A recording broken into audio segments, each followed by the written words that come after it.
Hi, this is my final reflections and synthesis for creative approaches to trauma-informed practice. 5 takeaways that were important for me.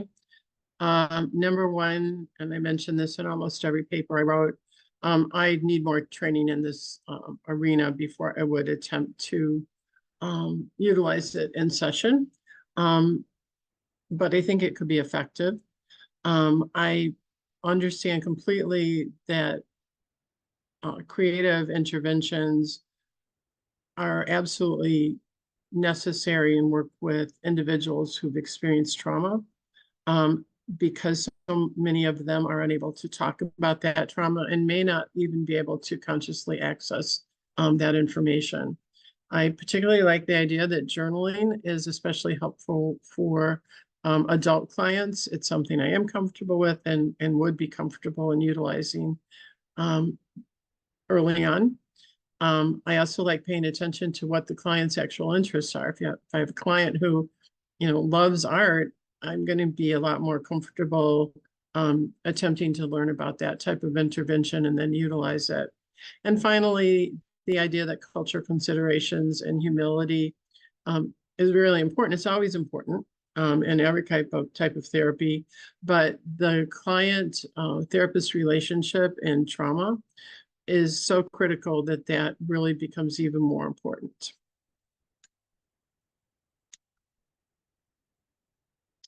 And I don't know why I can't advance the slides. There we go. So the Arts Journal. Liked it. We've used it before. I think I've used it in every trauma class. This is my third trauma elective. I think I already said that. But it works. It's a place where as we're going through the material and having reactions to that material, it's a private place to really work to process that. And because there was so much art involved, I frequently had that feeling of discomfort, which I could bring to the journal and then also do some of the arts assignments, which I appreciated. I shared a picture of one of those assignments, which was on our music video, our music paper and a module that we did.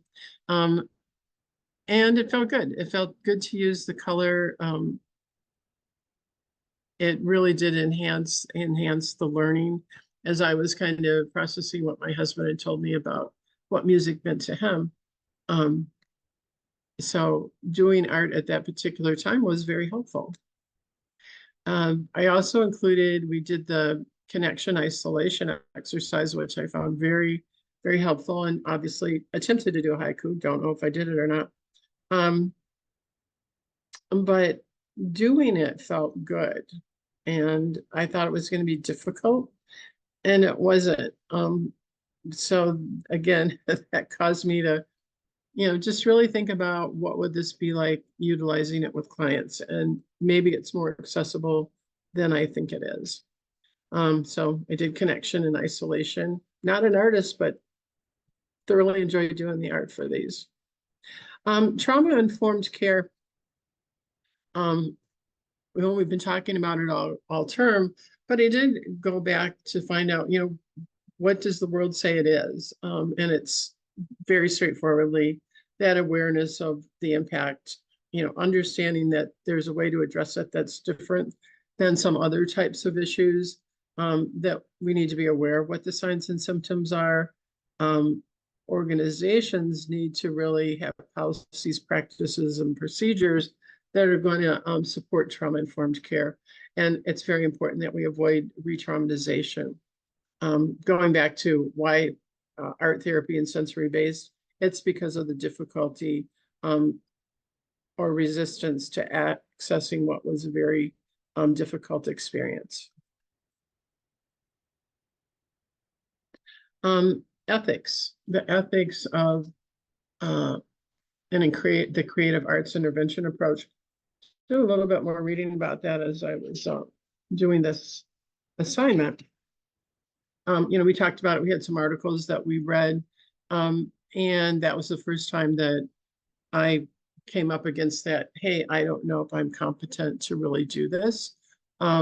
And that is very important. When I looked at the research that I'm citing here on Pavarini et al., they really talked about the importance of the therapist understanding that intervention and understanding trauma, and really understanding what they're attempting to do with that therapy. And that is important to me. Additionally, mentioned this managing the power imbalance between the therapist and the client. And we talked about that in a lot of different ways, but it was really all about giving client control. They only do what they want to do. If they don't want to talk about it at all, that's perfectly okay. But then we might continue to, go back and revisit things. But the client always gets to determine what's going to happen.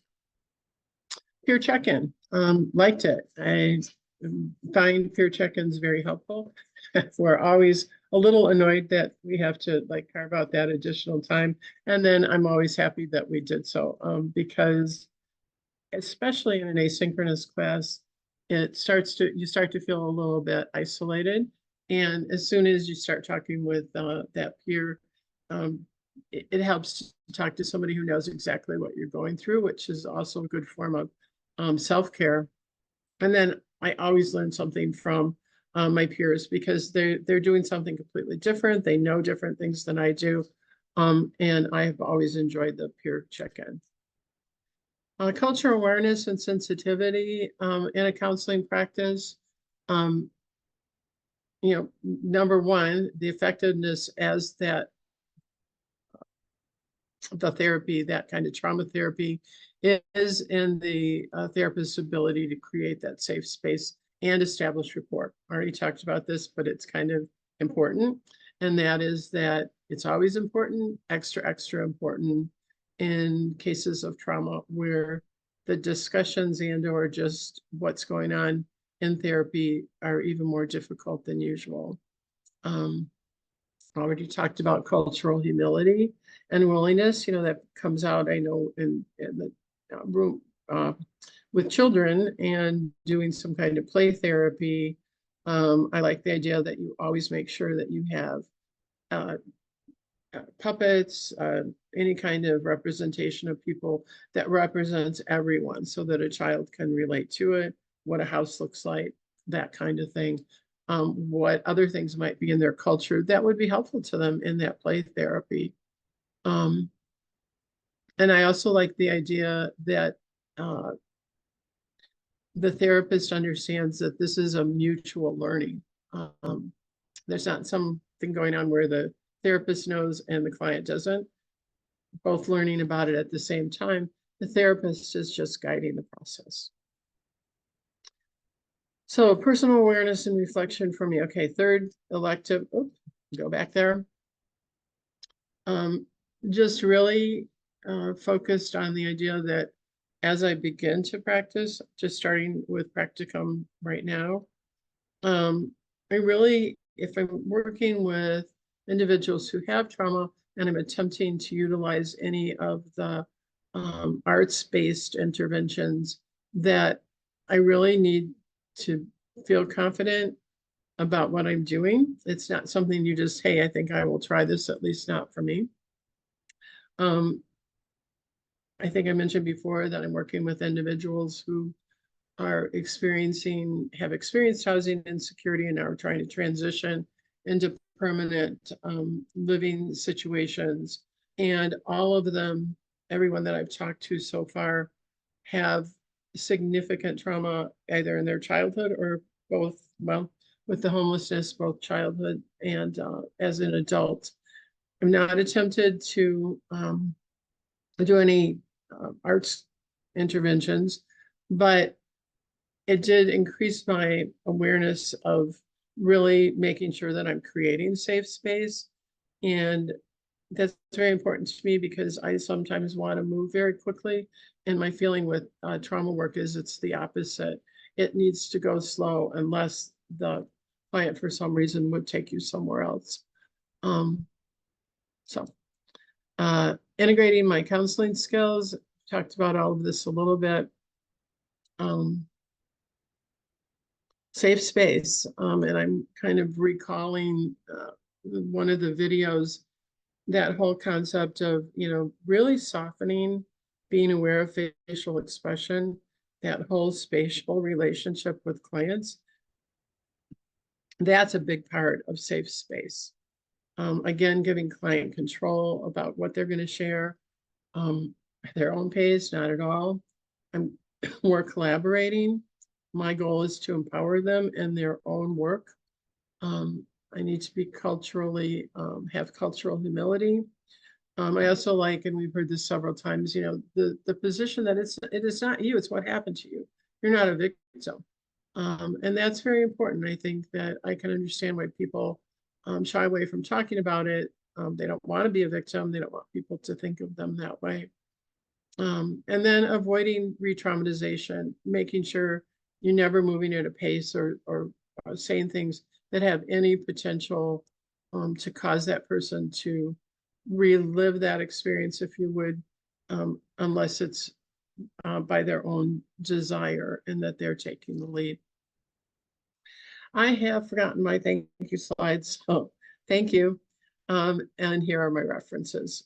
Thanks a lot. I really did enjoy the class, got a lot out of it, and look forward to learning how to apply some of it directly. So thanks.